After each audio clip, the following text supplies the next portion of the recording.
Salut la famille, c'est Mango Tuto et je sais que ça fait vraiment un bail, ça fait vraiment un énorme bail parce que ça fait vraiment un moment que je ne suis plus là, j'étais absent. En fait,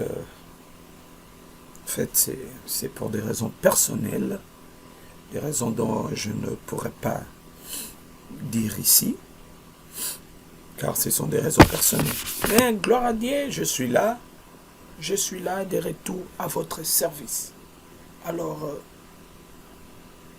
tous ceux qui aiment Mango Tuto, tous ceux qui sont abonnés, nos abonnés, et tous ceux qui aiment regarder nos vidéos, soyez prêts car aujourd'hui, je suis revenu avec une nouvelle chose. Bon, en fait, il y aura toujours notre full app dont on est en train de créer, bien sûr. Mais aujourd'hui, j'ai amené un truc spécial qui va sûrement vous intéresser. Et donc voilà. Aujourd'hui, nous allons faire, j'oserais appeler ça comme ça, une sorte d'une progressive web app. Ouais. Progressive web app. Mais pas tout à fait, ça ne sera pas tout à fait une progressive web app. Je vais vous expliquer pourquoi. D'abord, je vais vous expliquer c'est quoi une progressive web app pour ceux qui ne connaissent pas. Je vais vous expliquer une progressive web app et je vais vous expliquer pourquoi l'application que nous allons créer aujourd'hui avec Windev Mobile n'est pas une progressive web app. Même s'ils sont de la même manière, ils sont créés de la même manière et font des choses semblables. Mais il y a d'autres trucs où, donc, je vais tout vous expliquer aujourd'hui dans cette vidéo. Alors, tâchez vos ceintures et soyez prêts car on commence juste après ceci.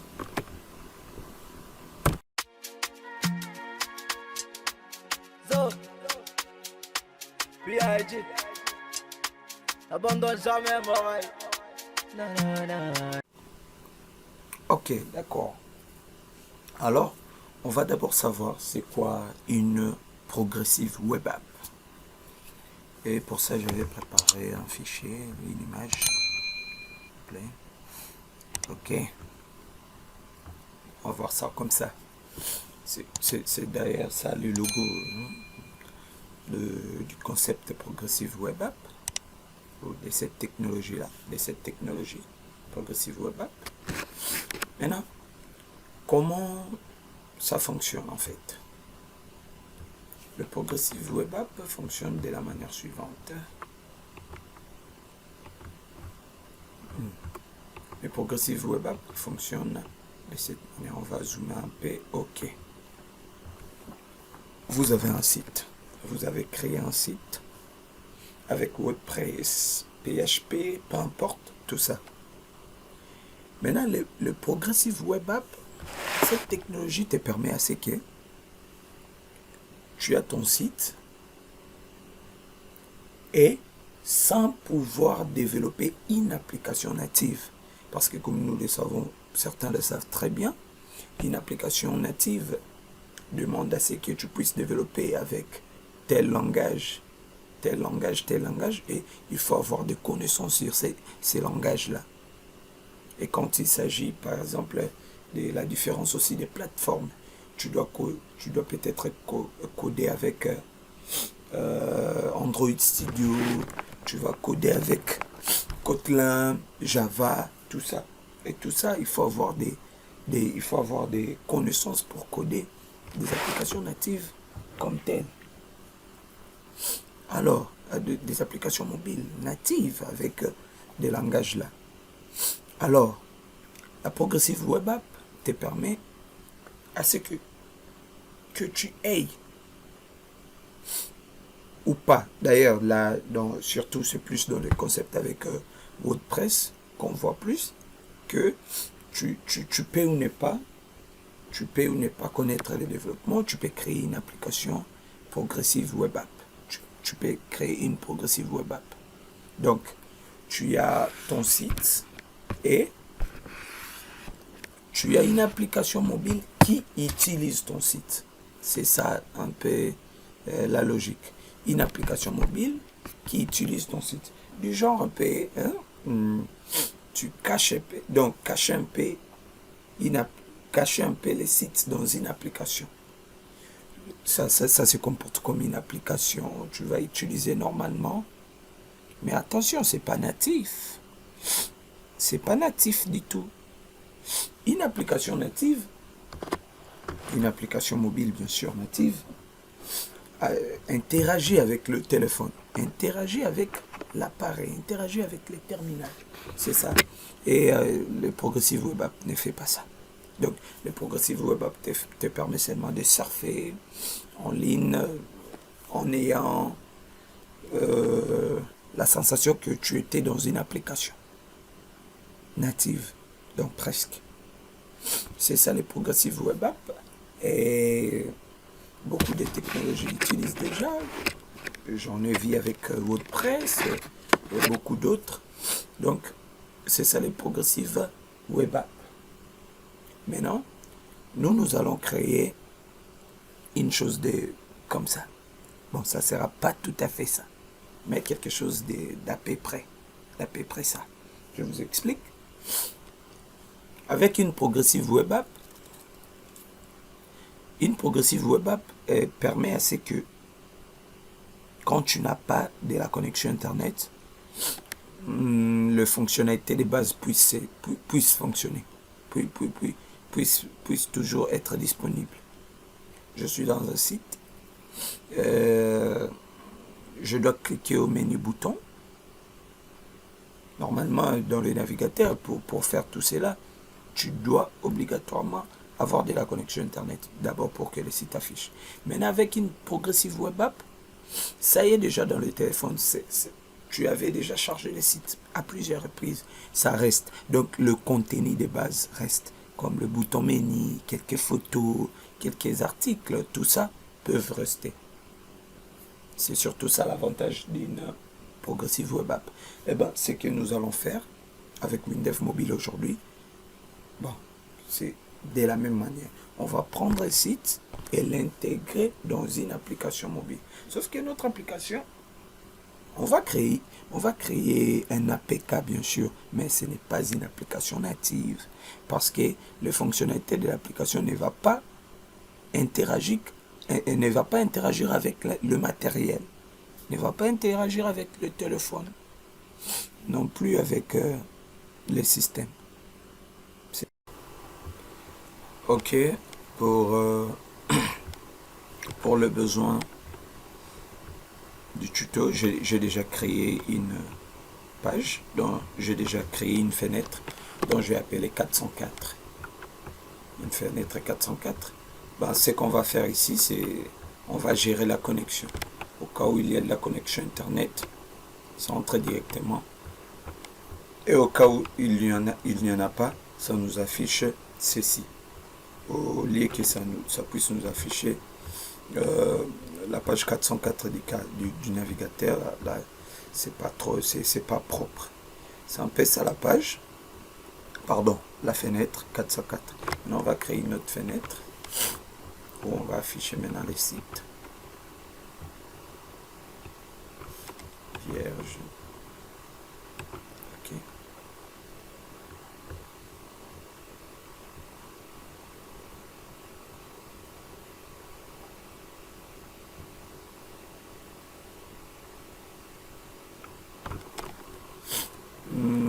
On va appeler ça un accueil. Accueil.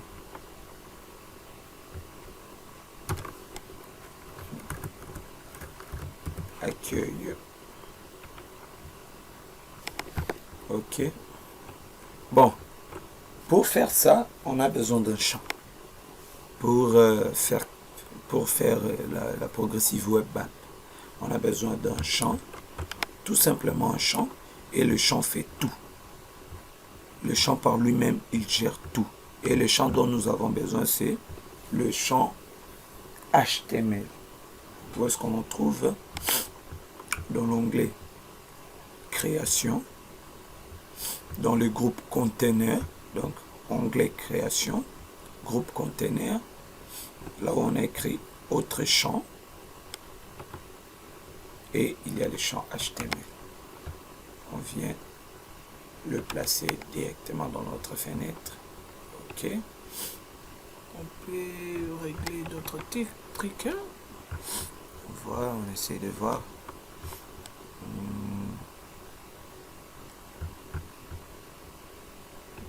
Libeller, on peut arriver à libeller, c'est pas important.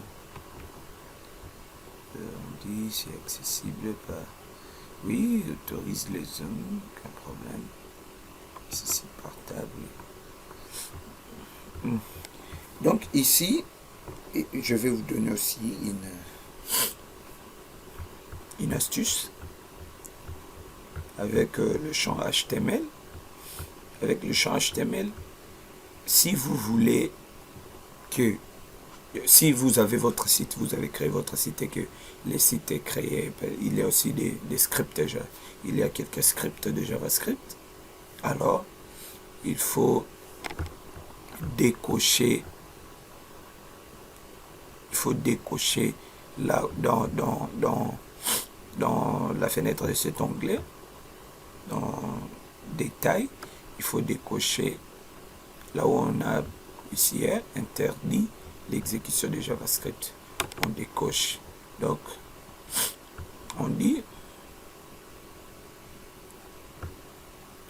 on autorise l'appel de W-langage depuis les codes HTML. Donc, fonction JavaScript.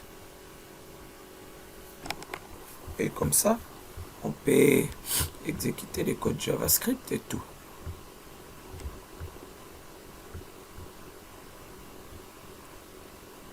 Ok. Maintenant,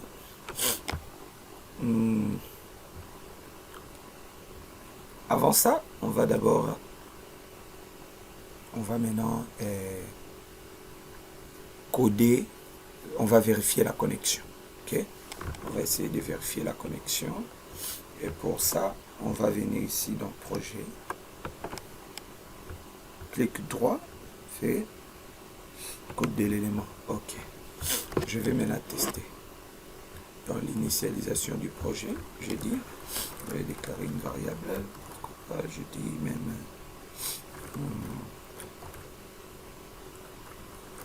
vérifie internet. Ok. Verifcon, je dis seulement verifcon et une chaîne. Verifcon est une chaîne. Verifcon est une chaîne, je dis. Ok. Just verifcon. Verifcon. Just verifcon égale.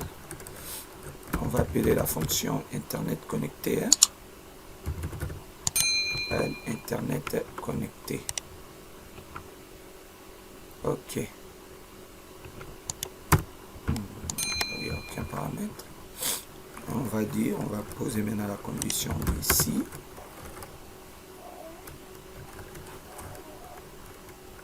Si gesverifcode, gesverifcon égale vrai. D'abord, on va commencer avec le faux. Mais je vais commencer toujours avec le faux égale faux. Alors,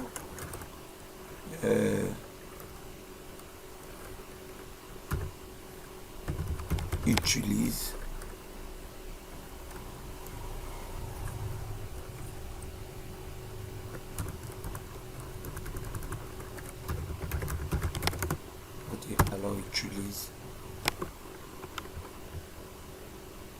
fenêtre 404.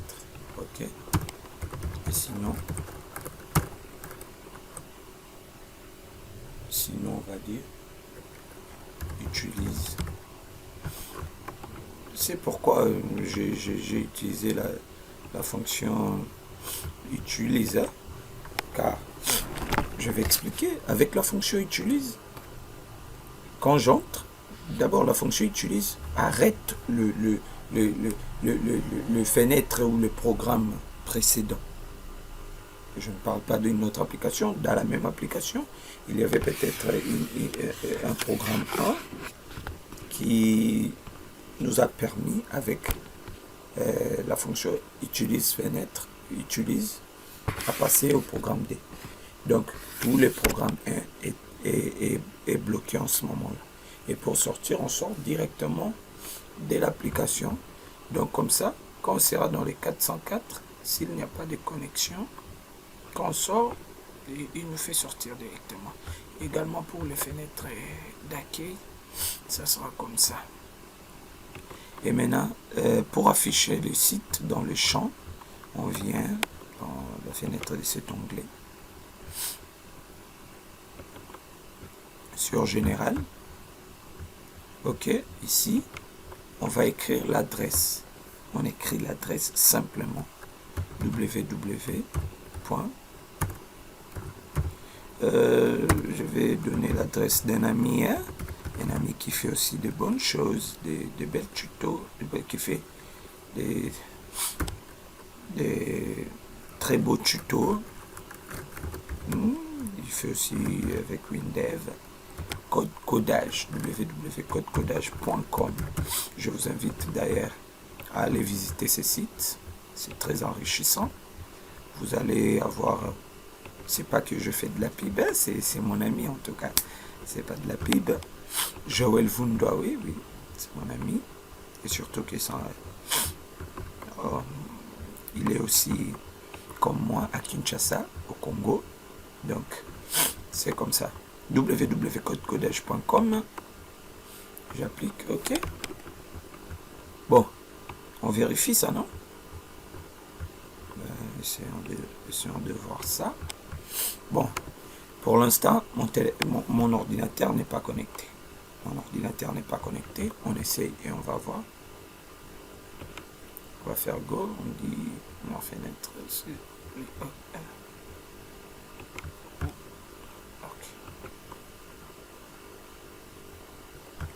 On dit aucun. Aucune première fenêtre. OK.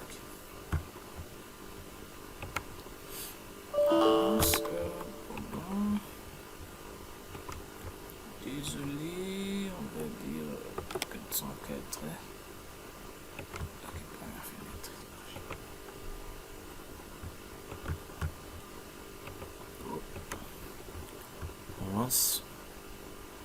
Je n'ai pas de connexion internet.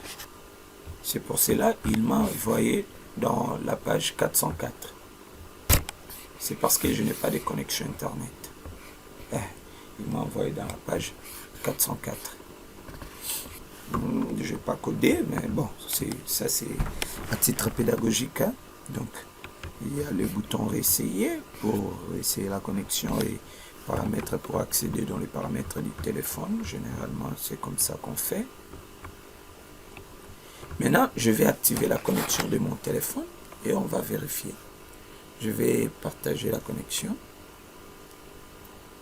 Je vais me connecter avec ma machine et on va vérifier. On va voir comment ça va donner.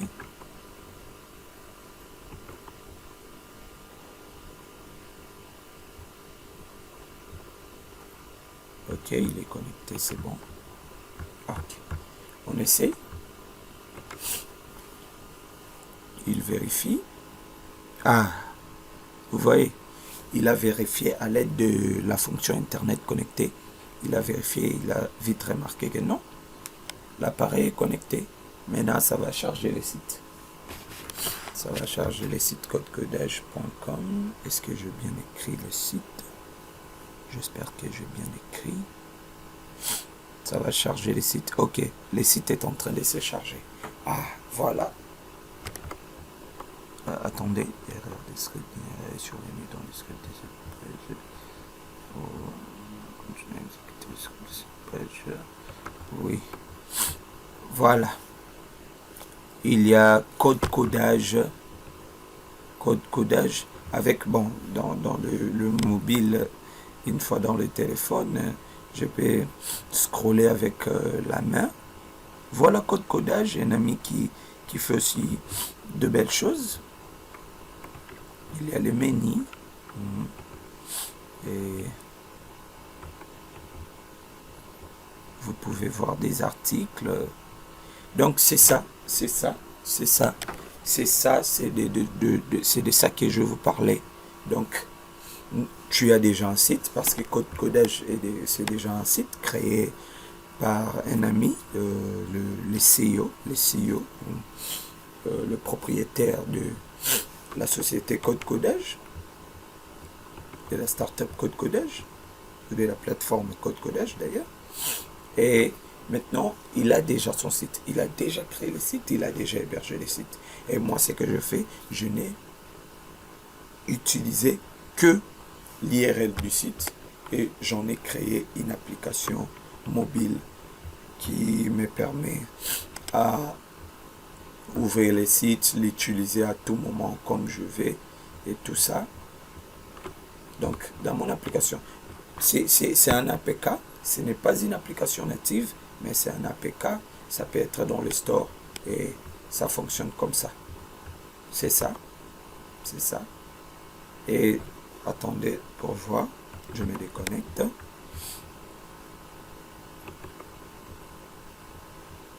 Je me déconnecte. On va essayer. Vous allez voir qu'il va nous envoyer dans la page 404. Ok. C'est ça. J'espère que vous avez aimé la vidéo, les amis. N'hésitez pas à vous abonner à ma chaîne. Abonnez-vous, Mango Tuto. Activez la cloche de notification